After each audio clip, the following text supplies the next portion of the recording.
Behaviors just released their update on the Grimoire chapter, and with it, they gave us a look at what the new perks are going to be. First one is Lay Waste. Whenever you damage a generator, for each charge it had when you damaged it, it will regress 1% faster. So what this means is if a generator is at 50%, then this will give you 45 extra percent of gen charges. It's 45 because each gen only has 90 total charges, meaning half of it is 45. So instead of regressing at the normal 100% rate, it will instead be at 145%. This goes up to the max of 90, I guess technically 80 because you can't kick a gen if it has all 90 shards. So the max you can get is an extra 89% regression, putting it up to 189%. This is not a terrible perk, but it's still worse than the original Call of Brine, and it kind of competes with Call of Brine because essentially it's going to be worse Call of Brine because you don't have the info that Call of Brine gives you, and also it's only stronger than Call of Brine if a gen is already at above about 60 or so percent, because before then it's giving you less than an extra 50% on its charges. However, if diminishing returns doesn't hit these, which I don't think it does, it means that you can stack this with Call of Brine and maybe get a little bit more value and potentially go back to how old Call of Brine worked. To be honest, I don't think it's going to be worth running most of the time, but it's not the worst perk. It's really something you would only want to put on probably in combination with Call of Brine and Pop in order to help hold like the ending gens for a while longer. But gen kicking is just so dead that perks like this aren't ever really going to be amazing, and especially because of how situational its effect is, I think it just is not only is it outclassed by Call of Brine, but because Call of Brine isn't even really worth running in the first place, it's probably not worth running this perk either. The next perk is Under Your Thumb. This is the haste limiting perk. What it does is whenever a survivor gets haste, Dull Totem ignites, and then you have the maximum survivor haste they can get is 25%. This essentially hits every exhaust perk except for Dramaturgy. Dramaturgy only ever gives you 25%, so it doesn't get changed by this.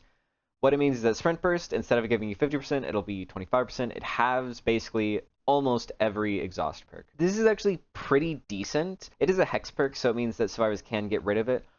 But if you're on a low mobility killer and you want to run a hex build in the first place, this can be a pretty good option to help you deal with survivors getting so much distance. It essentially just cuts in half the distance they're going to gain from you, even a little bit more because the extra time they get to pre-run doesn't exist. So this is a pretty decent perk. It's not going to be great on super strong killers or killers with high mobility, but definitely worth looking at for future builds, especially if you like hexes. Lastly is Vigilance. Every 30 seconds, if the obsession is at least 32 meters away from you, you see their aura for 5 seconds. This is both a bad perk, a weak perk, and also an unhealthy perk, because you only get the obsession on one specific survivor, and it happens every 30 seconds, and this means that a survivor can just go into a locker every 30 seconds. The one singular obsession can go into a locker every 30 seconds and completely deny you this perk. But if they don't, then this perk essentially is telling you, here's this one survivor, you should be tunneling this one survivor. Go after them over and over and over again until they are dead. I think it's bad and unhealthy for that reason. It's really only worthwhile using if you're using Remember Me, and outside of that, it's not great. It's also not even that amazing because the obsession is the most likely one to have Decisive Strike. You don't really want to be tunneling them in the first place, so it's very weak. It kind of promotes unhealthy gameplay styles. I would rather they change it and do it where you see the aura of everyone except for the obsession, and then maybe also have like as long as they have fewer hooks in the obsession or something like that. That way it still gives the killer a lot of aura reading, and it still encourages them to sometimes come back to the obsession, but it is not a tunnel out the obsession at 5 gens because you keep seeing their aura over and over again, and it's because it requires every survivor to get into a locker instead of just one. It makes it so that even if survivors are getting into a locker for 5 seconds every 30 seconds, that actually turns into not a terrible amount of slowdown, whereas if it's released as is, only a single survivor going into a locker for 5 seconds is just not a big deal. Moving on to survivor perks, the first one is Steadfast. It's a boon totem that whenever you are repairing a generator within the boon's range, every great skill check gives you 1% permanent progress, and you repair generators 50% slower. This is like a really bad perk, but I'm honestly okay with it. This is like a balanced permanent gen progress perk, and as we saw with Fast Track, if you don't balance it, then it's going to be a huge problem for the meta, and this is just, you should not run this perk. Like, very plainly, this is maybe worse than No Mither. Unironically, it might be a worse perk than No Mither if you actually put it up. You are kind of sabotaging your team. You will get more value out of Deja Vu in the vast majority of matches, because if you don't have a toolbox, you're probably only going to get about 6 or so skill checks, so you'll only be getting about 6% progress. And Deja Vu gives you 6% repair speed anyway, so practically speaking, a lot of the time, Steadfast is going to be hugely detrimental to you, and even just the permanent progress it's going to give you is outweighed by Deja Vu, let alone the fact that it also makes you 50% slower, which is, it's a really bad perk, but honestly, I'm fine with that, because if it was a good perk, it would make matches miserable to play for Killer. I don't have any suggestions to fix it, I just think it should be a bad perk. I'm gonna be so for real. It does not have there's no way to make this a fun perk to verse. Next is Salvation's Cry. Whenever the killer starts chasing you, for 10 seconds, other survivors see your aura and the killer's aura. It's supposed to be a solo queue perk to help other survivors know where you are, know where a chase is happening, but frankly, it's really bad. You are just going to get more value out of Bond or Kindred or Troubleshooter or Alert, because seeing the killer's aura when it's chasing a different survivor is not very valuable unless you are going to body block for him.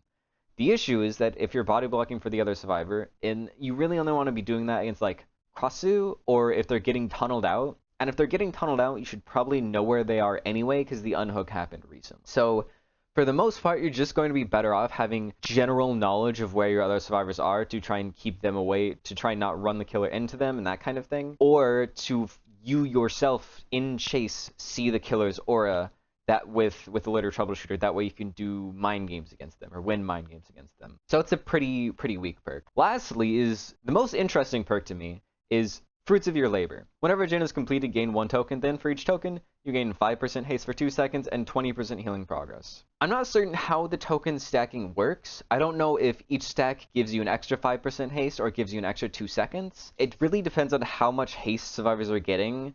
If it's something like, if it stacks with both of them, it's way too strong. If at the end of the trial you get 25% haste for 10 seconds, because 5 stacks for 5% haste in 2 seconds, that would be way too strong. I'm guessing it's either 25% haste for 2 seconds or 5% haste for 10 seconds. I'm guessing it's either or. It's possible that the tokens don't actually add up to the haste, which it wouldn't be that great of a perk in that case. It feels like it would probably be a little bit too weak. Either way, I think this is like an okay amount of haste. It might honestly be a little bit too strong, given that it doesn't give you exhaust, so you can pair it with both of those things.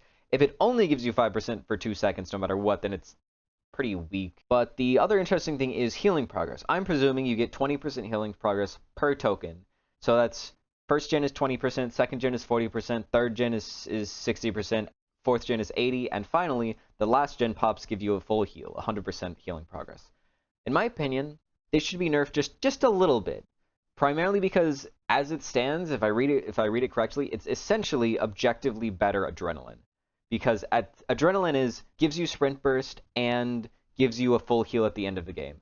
And it's only the one-time use, whereas this one gives you 20% at the start, then 40, then 60, then 80, then 100. It gives you consistent value throughout the entire game, as opposed to just the one heal in the end game. I personally would just pull it down from 20% to be 15%.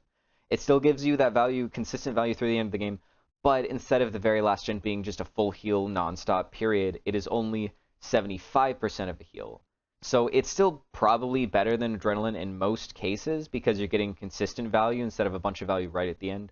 But it is not objectively better because it doesn't just fully heal you. That is every perk.